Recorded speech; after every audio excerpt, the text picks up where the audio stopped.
We need to believe that we are a part of this society.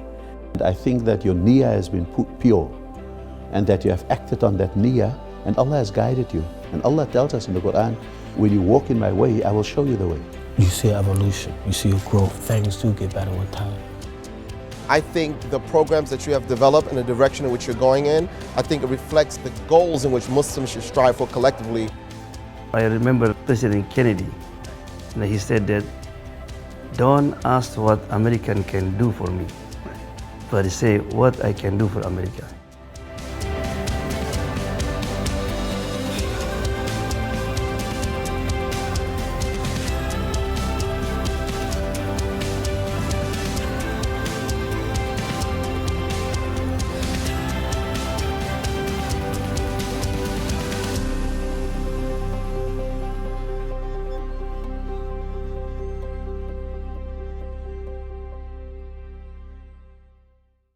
We have come up with 4 key cornerstones: faith, outbound good, inbound good, and model citizen.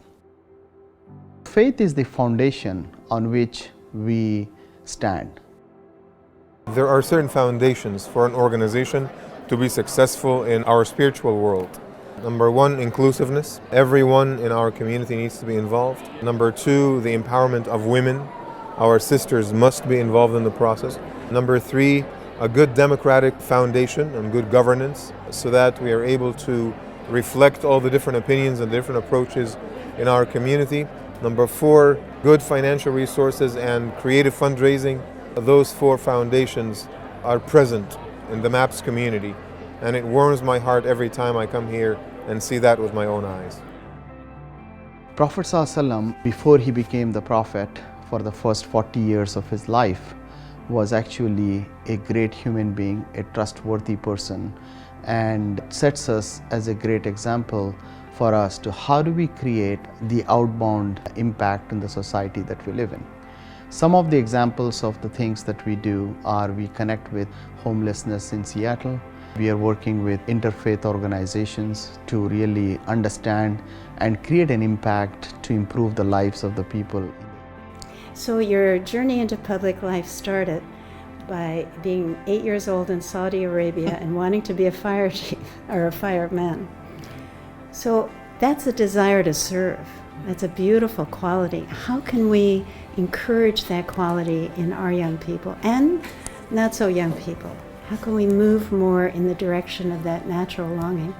The best answer for this is lead by example, because the desire to help was something that was instilled into me by my father.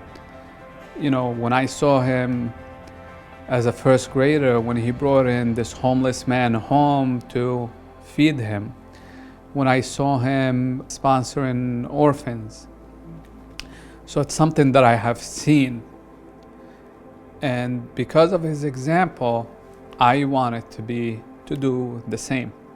So I think the answer is we need to lead by example. We need to show our kids what is it that we expect them to do for society. You know, when somebody asked Rasulullah ﷺ, he said, who's the most beloved people to Allah? He said, the one who most give benefit to the others. And then he asked again, what is the most beloved deed to Allah? He said, make everybody happy, right? So I think, alhamdulillah, we did many things, but I think also we need to reach out more. When it comes to civic engagement, we need to believe that we are a part of this society, even if we are immigrants from different parts of the world, because everybody else was an immigrant at one point or another. So we have to believe that we are part of society. We can't say, no, we're from back of wherever we came from. Myself, I wasn't born in the US and I came in as an immigrant. However, I've been mayor for almost 10 years, which is probably 25% of my life, but that's because I wanted to get engaged. The third pillar is the inbound good. We are always trying our best to learn from our surrounding. So we have different programs towards inbound good, which enriches us in our understanding of some of the key things that we can accomplish through that. So Brother Amir, can you help us understand how long Islam has been in America? Yeah, mashallah. Islam really been in America for at least 7 centuries. The earliest documents that we found here is in the 1500s with a Muslim coming here named Estebanico. He's credited with discovering Arizona and New Mexico.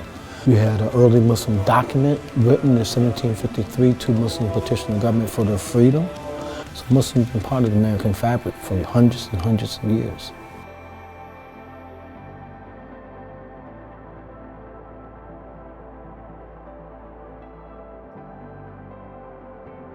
And the last one is the model citizen. Now, how do we create a model citizen, and what is a model citizen?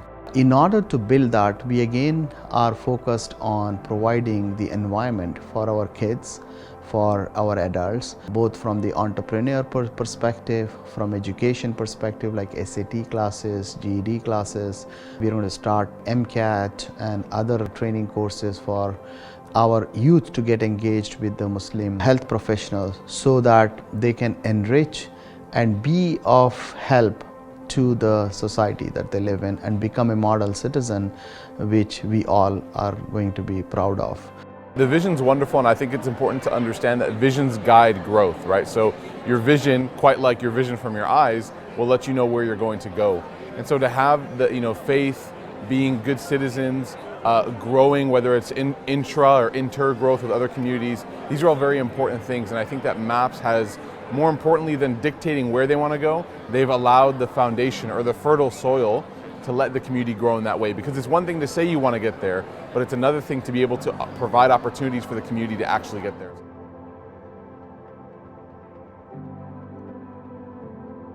And so the masjid and MAPS is like an anchor.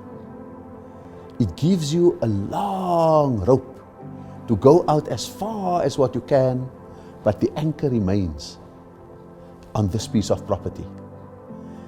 But you have the security that you can always find your way back because this is where you are rooted.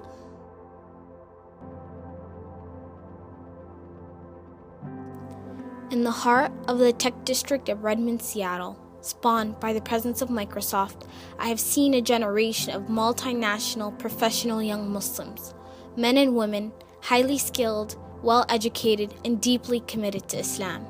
They come together to form the Muslim Association of Puget Sound, MAPS, and transformed a commercial building into a Muslim center. Prayers and games, learning and charity seamlessly mingling together.